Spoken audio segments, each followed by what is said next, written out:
안녕하세요, 가르시예요. 오늘은 표고버섯으로 3가지 요리를 해볼까 해요. 우리 표고버섯을 이렇게 1kg씩 살 때 되게 싸면서 많이 주거든요. 근데 고민되는 게 이걸 갖고 와서 이걸 다 뭐를 해 먹어야 될지 되게 고민이 많아요. 그럴 때 이렇게 각자 개성은 다른데 맛도 또 다들 맛있거든요. 그럼 여러분도 한번 저 따라서 해보시고 맛있게 즐겨보시길 바래요. 첫 번째 요리는 표고버섯 들깨탕이에요. 이거를 각과 밑동을 분리해서 여기 주름 사이에 있는 먼지를 살짝 제거하기 위해서 이렇게 톡톡톡 털어주시면 돼요. 그리고 이 밑둥은 버리지 마시고 말려서 놔뒀다가 나중에 육수 낼 때 표고버섯 대용으로 쓰시면 정말 감칠맛을 느낄 수 있어서 좋더라고요. 그리고 부글부글 끓는 물에 소금 한 꼬집 넣고 표고버섯을 살짝 데쳐주세요. 이게 워낙 향이 강하기 때문에 살짝 데쳐줘야지 이 버섯 그 특유의 향이 날아나고 이 쫄깃하고 맛있는 식감을 제대로 즐기실 수 있어요. 그 다음에 찬물에 2-3번 정도 씻어서 열기를 빼주시면 된답니다. 그리고 표고버섯은 이대로 사용하기는 워낙 물기가 많거든요. 그러니까 가볍게 겹쳐서 잡고 꾹 눌러주시면 돼요. 그리고 먹기 좋게 0.5에서 0.7cm 정도 되게 썰어주시면 돼요. 이제 표고버섯, 가늘게 채 썬 양파, 멸치 다시마 육수를 넣고 중불에서 끓여주세요. 이때 양파를 넣어주는 게 포인트예요. 멸치 다시마 육수가 아무리 맛있어도 살짝 맛이 부족하더라고요. 그거를 보완해줄 이 양파가 바로 천연 조미료 역할을 해주니 꼭 이렇게 썰어서 넣어주세요. 이제 국물과 표고버섯이 잘 어우러졌으면 다 된 거예요. 이제 여기에 국간장과 다진 마늘 넣고 그리고 들깨가루를 넣어주시면 된답니다. 또 각자 이게 또 농도감이 다 다르더라고요. 그러니까 봐가면서 넣어주세요.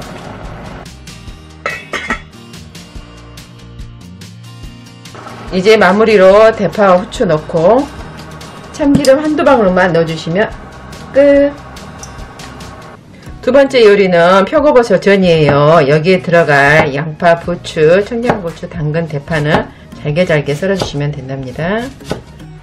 또 너무 굵직굵직하게 썰면 재료들끼리 잘 안 뭉쳐서 삐져나올 수가 있으니까 잘게 썰어주시는 게 중요하답니다.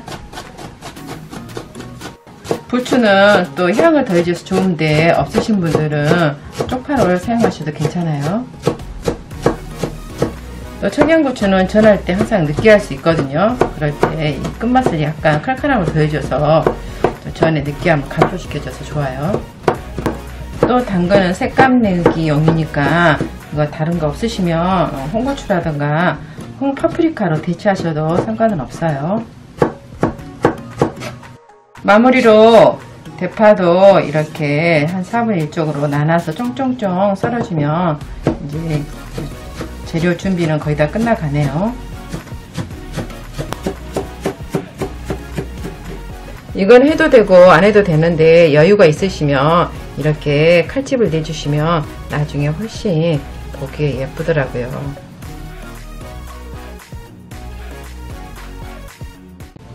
이제 반죽소를 만들어 보도록 할게요. 소고기. 소고기 없으시면 돼지고기나 두부도 괜찮아요. 단 두부는 이제 물기가 많으니까 꼭 짜서 사용해 주시고 양파, 당근, 파, 청양고추, 이제 간장과 소금 약간 넣고 설탕과 후주를 넣고 잘 섞어주시면 된답니다. 이때 찰기가 생길 때까지 잘 이렇게 주물러 주는 게 중요해요. 그래야 또 육즙 가득하고 나중에 이렇게 표고버섯에서 잘 안 떨어지고 맛있게 딱 엉겨붙더라고요. 또 부추는 마지막에 넣고 잘 섞어주시는 게 중요해요. 이게 워낙 열이다 보니까 많이 섞으면 풋내 나니까 마지막에 가볍게 넣고 섞어주세요. 이제 갓 안쪽에 밀가루를 살짝만 입혀주세요. 그래야 나중에 이렇게 소가 떨어지지 않고 착 달라붙어 있어요. 그런데 또 너무 많이 또 넣어버리면 또 텁텁할 수 있으니까 가볍게 톡톡톡 썰어주시고, 여기 위쪽은 바르지 않아요. 왜냐하면 이렇게 위에 이게 모양을 살릴 거라서 밀가루 발라버리면 색깔이 뿌옇게 나오거든요. 그리고 반죽을 적당량 올려준 다음에 꾹꾹 눌러서 이렇게 압착이 되게 해주세요. 여기 또 너무 많이 넣으면 또 익을 때 잘 안 익거든요. 그러니까 적당히 넣어서 옆으로 이렇게 늘려가면서 꾹꾹꾹 눌러주세요. 그 다음 달걀물에 퐁당 빠뜨려서 입혀주시면 된답니다. 이제 에어란 팬에 식용유를 두르고 이거 달걀 무침 표고버섯을 넣고 노릇노릇하게 부쳐주시면 된답니다. 우리 이거 정말 맛있게 잘 먹잖아요. 모양도 예쁘고 또 어찌나 영양가도 좋은지 이것만 있으면 그저 행복하더라고요. 특히 좀 밑면은 좀 노릇하게 익혀주고 윗면은 색감 담당이니까 살짝만 익혀주시면 돼요.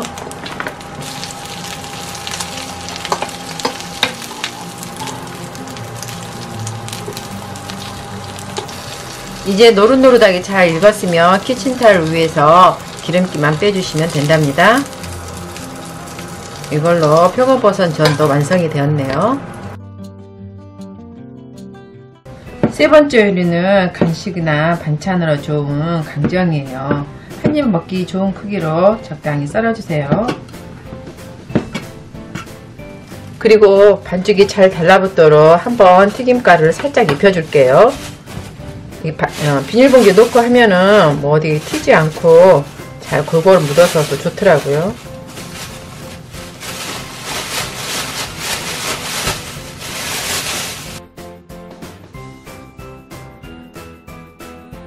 그 다음 튀김가루를 넣고 반죽을 만들어 줄게요.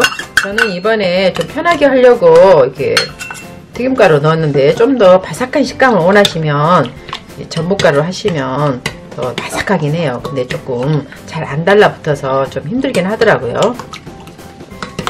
너무 묵지 않게 이렇게 주르르 흐르는 정도면 다 된 거예요. 이제 반죽을 가볍게 입혀서 튀겨보도록 할게요.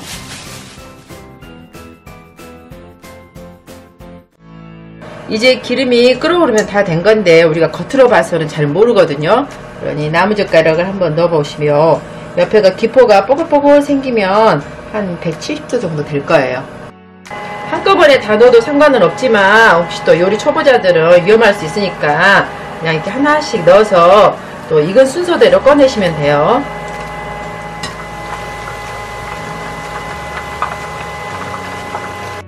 그리고 이렇게 가만히 놔두기보다는 이렇게 밖으로 공기 노출시키고 우아래 왔다 갔다 하면 훨씬 더 바삭하게 튀겨진답니다.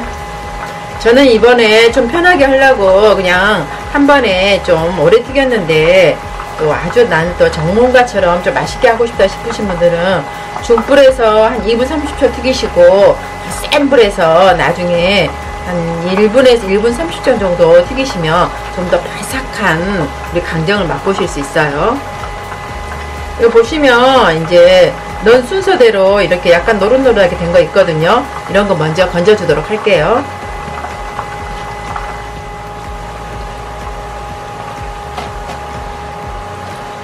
그리고 한번 집에 누룽지가 있으면 한번 튀겨주세요. 그러면 위에다가 고명처럼 얹으면 되게 애들이 좋아하더라고요.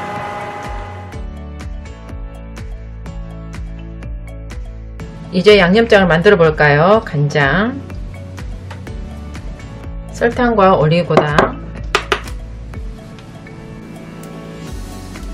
후추와 다진 마늘 넣어주세요.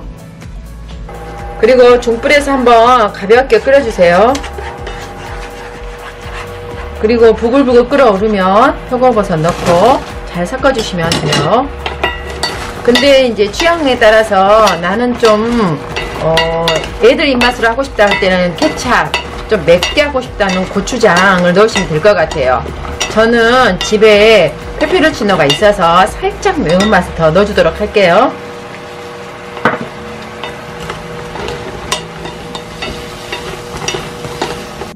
그리고 아까 튀겨놓은 누룽지도 이렇게 부셔서 올려줄게요. 이제 마무리로 통깨만 살짝 뿌려주면 끝. 어때요? 표고버섯 요리 3가지 잘 보셨나요? 정말 다들 개성이 강해서 먹는 재미가 쏠쏠하거든요. 그러니 여러분도 이렇게 표고버섯 많이 사왔을 때 맛있게 해서 드시고 오늘도 내일도 힘내세요.